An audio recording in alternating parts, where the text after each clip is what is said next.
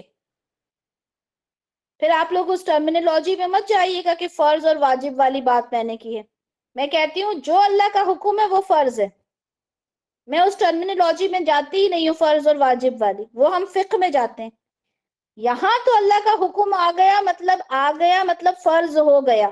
وہ سنت اور واجب اور فرض والی بات یہاں تو ہے ہی نہیں نا. اللہ نے کہہ دیا کرو مینس کرو، ٹھیک ہے. وہاں پر ہم نے کچھ نہیں سوچنا. ہم نے کہا اللہ نے کہہ دیا صلح کرواؤ مینس کرواؤ، اس کے آگے پیچھے کچھ نہیں. ٹھیک ہے. کوئی بات ہو جاتی تھی رسول اللہ کے سامنے، کوئی چھوٹی موٹی بات، بہت بڑی باتیں تو نہیں ہوئی رسول اللہ کے سامنے، تو رسول اللہ خود جا کر اس بات کو سلجھایا کرتے تھے. ٹھیک ہے. تو یہاں پر یہ بات تو سمجھ میں آئی کہ مومن کے بیچ میں اختلاف ہو سکتا ہے، مسلمانوں کے بیچ میں جھگڑا ہو سکتا ہے، نظریے کا ڈفرنس ہو سکتا ہے. صحابہ کے درمیان بھی رسول اللہ کے بعد بہت ساری لڑائیاں ہوئی. ٹھیک ہے. تو ہمارے اختیار میں نہیں ہے کہ ہم کہیں کہ وہ صحابی صحیح تھے اور وہ غلط تھے. ٹھیک ہے. ابھی وہ وقت نہیں ہے کہ ہم وہ صحابہ کے جو ڈفرنسز ہوئے ان کے اوپر بات کریں، لیکن ہم جانتے ہیں کہ ہاں بہت ساری لڑائیاں صحابہ کی ہوئیں، لیکن ہم اس جگہ پر نہیں کھڑے. ٹھیک ہے کہ ہم یہ کہہ سکیں کہ کون سے صحابی صحیح تھے اور کون سے غلط تھے، کیونکہ مومن تو دونوں ہی تھے. اللہ تعالیٰ نے خود اس آیت میں فرما دیا کہ مومن کے دو گروہ میں اگر لڑائی ہوتی ہے تو دونوں مومن ہیں، یہ بات پکی ہے.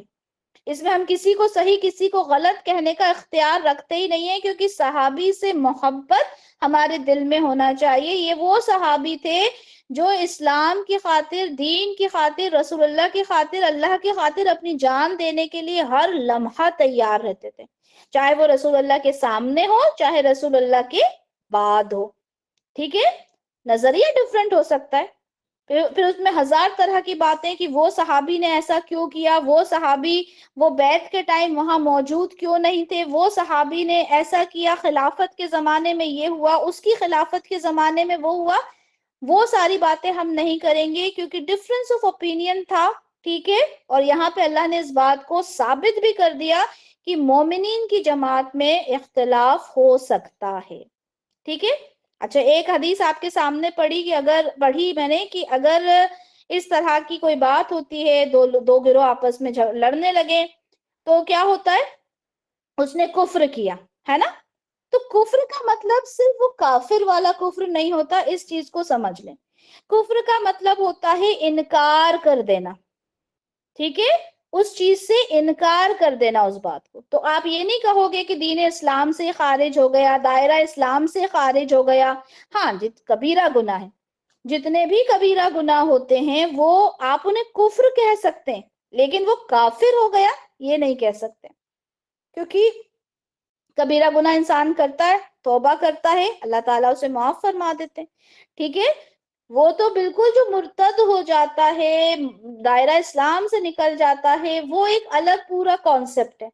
لیکن کبیرہ گناہ کرنے سے انسان دائرہ اسلام سے نہیں نکلتا.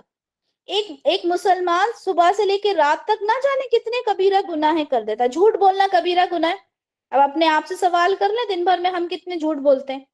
تو کیا ہم معاذ اللہ دائرہ اسلام سے باہر نکل جاتے ہیں؟ ہم کفر کی کنڈیشن تو اپلائی ہو جاتی ہے، اللہ معاف فرمائے. بہت آسانی کے ساتھ ہم یہ کام کر جاتے ہیں.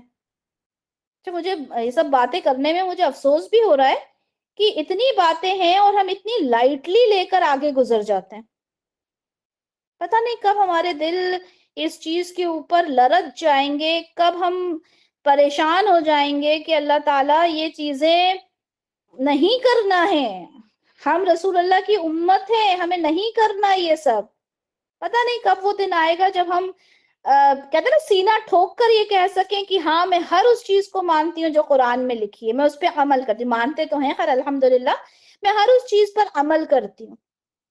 اللہ سے دعا کیا کریں کہ اللہ تعالیٰ وہ وقت آئے جب ہم یہ کہہ سکیں کہ ہاں اللہ تعالیٰ تیرے ہر ایک حکم کو میں ماننے والی ہوں.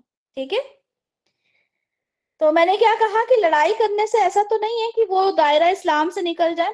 اس میں ہسبینڈ اینڈ وائف کی لڑائی کو لیتے ہیں. ٹھیک ہے. ہسبینڈ اینڈ وائف کی لڑائی ہوتی ہے تو کیا ہم یہ کہیں گے ایک ایمان والا اور فاسق ہے؟